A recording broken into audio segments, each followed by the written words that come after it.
Did you know the secret to how the Raiders can supercharge their game? It all starts with the trenches. The performance of our offensive line can make or break our season, and today we're diving deep into the film from our Week 8 matchup against the Kansas City Chiefs. Greetings, everyone. Welcome to the channel. If you love everything Raiders, make sure to hit that subscribe button and join the journey. Your support means the world. Now, let's break down the tape and see how we can elevate our game moving forward. Today, we're going to break down the film from our Week 8 matchup against the Kansas City Chiefs, with a keen focus on our offensive line's performance. This is a critical aspect of our game, and I'll share what stood out during the film review and offer some thoughts on potential changes we might want to consider moving forward for the rest of the season. All right, let's kick things off with the tape. First up, we're looking at right guard Jordan Meredith. He really shows some solid skill in this run play, helping to open up a nice lane to the outside. However, I'm a bit puzzled as to why Alexander Madison didn't take advantage of that open lane. He chose to go straight into traffic instead. It's frustrating to see opportunities slip through our fingers like that, especially when the line does their job. Now, back to Meredith. Here he is again in the run game, doing an excellent job on this outside zone play. He creates a nice cutback lane for Madison, giving him a solid chance to break through. This is the kind of blocking we need more of. A consistent offensive line will make a world of difference in our running game. Switching gears, let's see Meredith in pass protection. He handles his one-on-one matchup beautifully, giving our quarterback Garamito a clean pocket to hit Brock Bowers along the sideline.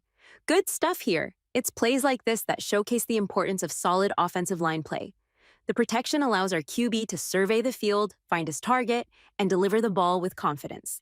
But on this next play, we see a bit of miscommunication on the right side of the line. Two linemen end up blocking one defender, leaving a blitzing linebacker free off the edge. Looks like Meredith should have picked up that linebacker, and unfortunately, it costs us with a sack. This is a prime example of how one breakdown in communication can lead to disastrous results, especially in high-pressure situations. We need to clean this up if we want to have any hope for success in the coming weeks. Finally, here's another strong play from Meredith on an inside zone run. He gets a solid push at the line, helping to open up space. However, the play doesn't quite go as planned. Chris Jones blows up this next play, pushing hard against Andre James on the inside. We also miss a key block from Brock Bowers on the edge, and together these two missed connections totally shut down this run attempt. It's a tough spot to be in when you have a strong push from one side and a breakdown on the other. We need to ensure that all five guys are working in sync on every play. One thing I really like about Jordan Meredith is his athleticism for a guard. He consistently moves up to the second level, as we see here, and he's great at getting outside on play-action passes and screens. This ability brings an extra dimension to our offense. It's essential for our guards to be able to pull and block effectively on outside runs, and Meredith's agility gives us that versatility. Next, here's a strong pass protection rep from Meredith against the formidable Chris Jones. While he gets some help from Andre James, Meredith does most of the heavy lifting here. Solid performance all around. This is the kind of teamwork we need to see more of from our line. On another pass protection play, Meredith holds up well against defensive end George Karlaftis, winning the hand battle and giving Garamito enough time to release the ball. Great job here by Meredith once again. It's crucial for our QB to have time to make decisions, especially when the game is on the line. Now, let's shift focus to rookie right tackle DJ Glaze. This is a welcome to the NFL moment for him, as he faces one of the best interior defensive linemen, Chris Jones. Jones beats him right off the line, gets his arm behind him, and pushes him to the ground, leaving him in the dust. Rough rep for Glaze, but overall, he's got the talent and should be fine as he gains experience. This is all part of the learning curve, and we have to be patient with our rookies as they adjust to the speed and complexity of the NFL. And speaking of rookies, let's take a look at Jackson Paris-Johnson. Watch him on this double team against Chris Jones. He pushes him back nearly 10 yards. That's powerful stuff and impressive for a rookie. It's great to see young guys stepping up and holding their own against top-tier talent. Here we've got Jordan Meredith matched up against Chris Jones, again in pass protection. And this time, he holds his own without needing a double team. He gets physical off the line, forces Jones to the outside, and gives Garamito plenty of time to let the play develop and secure the first down. That's the kind of determination we need on every play. Now, here's where we need a stronger option at running back to help out with pass protection. Amir Abdullah tries to chip block here, but it's just not enough. Not a great look on this play. The running back needs to be a reliable asset in pass protection, and we need someone who can really step up in that role. The goal line is still a weak spot for our offensive line. On this third and goal, both Jackson P. Johnson and Andre James get overpowered, and this was a crucial play. We had excellent field position off a Trayvon Mullen interception, but this miss cost us big. Leaving with 0 points after starting at the 2-yard line is tough. It's these missed opportunities that can really swing the momentum in a game, and we have to do better when we're in scoring position. Late in the game, we tried a different lineup on the offensive line. Jackson P. Johnson shifted to center, and Cody Whitehair came in at left guard.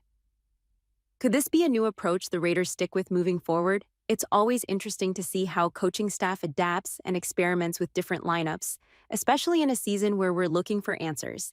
After breaking down this week's tape, one player I have to shout out is Jordan Meredith. He's shown solid tape not only this week but last week too, stepping up in Dylan Parham's absence.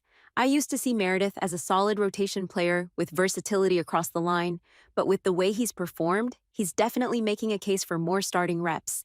It's encouraging to see a player rise to the occasion and make the most of their opportunity. As I look at our offensive line, I'm liking the pieces we have with Jackson Powers Johnson and DJ Glaze at right tackle. But honestly, if we're talking about the future, I think the odd man out might be center Andre James. I just don't see him as the long-term answer for us at that position. I believe the Raiders should seriously consider moving Jackson Powers Johnson full-time to center, a spot he's very familiar with. He excelled there in college, which ultimately earned him that second-round draft pick. I'd also love to see Jordan Meredith at right guard, and when he's back, Dylan Parham at left guard. Meredith is only 26, so bringing him into the mix gives us a youthful boost up front. If we're aiming to build a solid 5-man rotation, I think Powers Johnson at center could be a cornerstone for the future. Yes, we signed Andre James to a 3-year deal, but we have an out in 2025, and at around $7 million per year, benching him while we explore new options isn't out of the question. With the Raiders at 2-6, we might as well use this time to try out younger guys, like Powers Johnson at center and Meredith at right guard.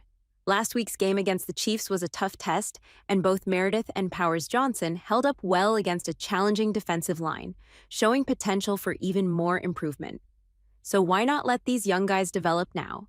Let's see what Powers Johnson can do as a true NFL center and find out if Meredith can be a long-term fit.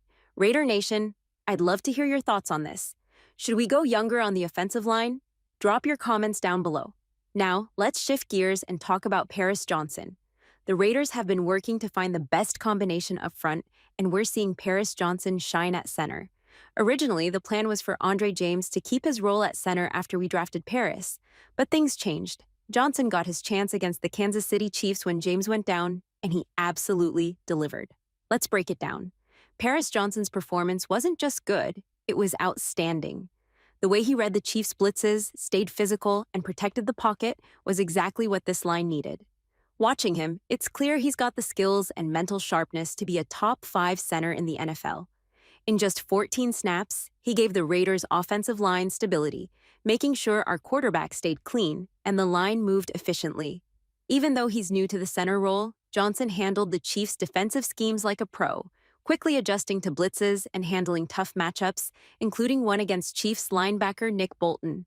His talent shows why he was such a highly rated draft pick. If Johnson continues to perform this way, I can see him being a vital piece of the Raiders' future. Moving forward, I wouldn't be surprised to see him solidify his place as our starting center, creating a more cohesive offensive line and allowing us to establish a consistent running game. To wrap it up, we have some tough choices ahead for the Raiders in terms of our offensive line. While we've got some promising young talent, it's all about getting the right guys in the right spots to ensure success. For now, it's time to build chemistry and stability as we push through the rest of the season. So, what do you think? What changes do you want to see on the offensive line? Drop your thoughts in the comments, and let's keep the conversation going. And remember, if you enjoyed the video, hit that like button and subscribe for more Raider content. I appreciate all of you for tuning in. Until next time, stay bold and keep your heads up, Raider Nation.